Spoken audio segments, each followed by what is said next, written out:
ನನ್ನ ಹಳೆ ಅಕೌಂಟ್ನ ಯಾಕೆ ನಿಷ್ಕ್ರಿಯಗೊಳಿಸಲಾಗಿದೆ ಅಂತ ಎಲ್ಲರೂ ಕೇಳ್ತಾ ಇದ್ದೀರಾ. ಅದನ್ನ ಯಾಕೆ ಡಿಸೇಬಲ್ ಮಾಡಿದ್ರು ಅಂತ ಇವತ್ತವರೆಗೂ ನನಗೂ ಅರ್ಥ ಆಗಿಲ್ಲ. ಯಾಕೆಂದ್ರೆ ಅಲ್ಲಿ ನಾನು ಜಾಸ್ತಿ ನನ್ನ ಸಾಮಾಜಿಕ ಚಟುವಟಿಕೆಗಳನ್ನೇ ಶೇರ್ ಮಾಡ್ತಾ ಇದ್ದೆ.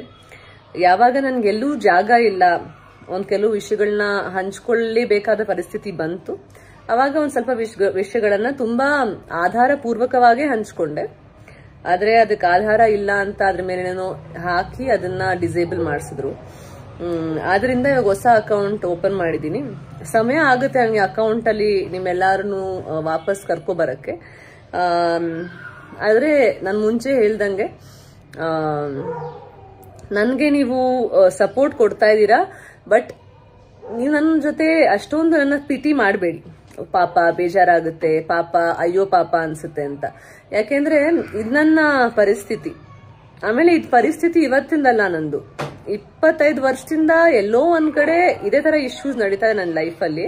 ಸೊ ಎಲ್ಲವನ್ನು ನಾನು ಸಹಿಸ್ಕೊಂಡು ಬರ್ತಾನೆ ಇದ್ದೀನಿ. ನಿಮ್ಮ ಸಿಂಪತಿ ಇಂದ ನನಗೆ ಏನ್ ಹೇಳಿ, ನನ್ಗೆ ಅರ್ಥ ಆಗುತ್ತೆ ನಿಮ್ಗೆ ಏನಕ್ಕೆ ಬೇಜಾರಾಗುತ್ತೆ ಅಂತ. ಆದ್ರೆ ನಂಗೆ ನಿಮ್ ಸಿಂಪತಿ ಬೇಡ, ನನ್ಗೆ ನಿಮ್ಗೆ ಪ್ರೋತ್ಸಾಹನೇ ಬೇಕು, ನನ್ ನಿಮ್ಮ ಸಪೋರ್ಟ್ ಬೇಕು, ನಿಮ್ಮ ಎಂಕರೇಜ್ಮೆಂಟ್ ಬೇಕು. ಇಲ್ಲ ನೀನ್ ಮಾಡ್ತಿರೋದ್ ಸರಿ ಅಂತ ಒಂದು ಶಕ್ತಿ ಇರುತ್ತಲ್ಲ, ಅದ್ ನನ್ಗೆ ಬೇಕು. ಯಾಕಂದ್ರೆ ದಿನ ಎದ್ದು ನಾನು ಹೋರಾಟ ಮಾಡ್ಬೇಕಲ್ವಾ. ಸೊ ಅದಕ್ಕೆ ನನ್ನ ಕಡೆಯಿಂದ ರಿಕ್ವೆಸ್ಟ್. ನನ್ಗೆ ಗೊತ್ತು ನಿಮ್ಗೆಲ್ಲ ನನ್ನ ಭಾವನೆಗಳು ತುಂಬಾ ಮುಟ್ಟುತ್ತೆ, ತುಂಬಾ ಬೇಜಾರಾಗುತ್ತೆ, ಇದೇನಪ್ಪ ಅಂತ ಅನ್ಸುತ್ತೆ. ಆದ್ರೆ ನೀವು ಬೇಜಾರು ಮಾಡ್ಕೋಬೇಡಿ, ಯಾಕೆಂದ್ರೆ ನೀವೆಲ್ಲರೂ ನನ್ನ ಜೊತೆಲಿ ಇದ್ದೀರಾ, ನನ್ಗ ಭರವಸೆ ಇದೆ. ಆಮೇಲೆ ನನ್ನಂತವ್ರು ತುಂಬಾ ಜನ ಇದ್ದಾರೆ, ಅವ್ರೆಲ್ಲಾರ್ಗೂ ಸೇರಿ ನಾನು ಹೋರಾಟ ಮಾಡ್ತಾ ಇದ್ದೀನಿ. ದೇವ್ ನನ್ನ ಜೊತೆಲಿ ಇದ್ದಾನೆ, ಇದೆಲ್ಲ ನನ್ನ ಭರವಸೆ. ಸೊ ನಿಮ್ ಎಲ್ಲರ ಶಕ್ತಿಯನ್ನು ತಗೊಂಡು ನಾನು ನನ್ನ ಮನಸ್ಸನ್ನ ಗಟ್ಟಿ ಮಾಡ್ಕೊಂಡು ಹೋರಾಡ್ತಾ ಇದ್ದೀನಿ.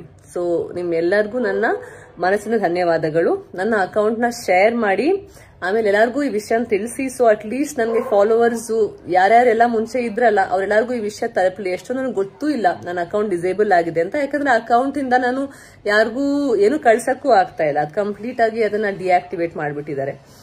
ಆದ್ರಿಂದ ಪ್ಲೀಸ್ ಶೇರ್ ಮಾಡಿ. Thank you.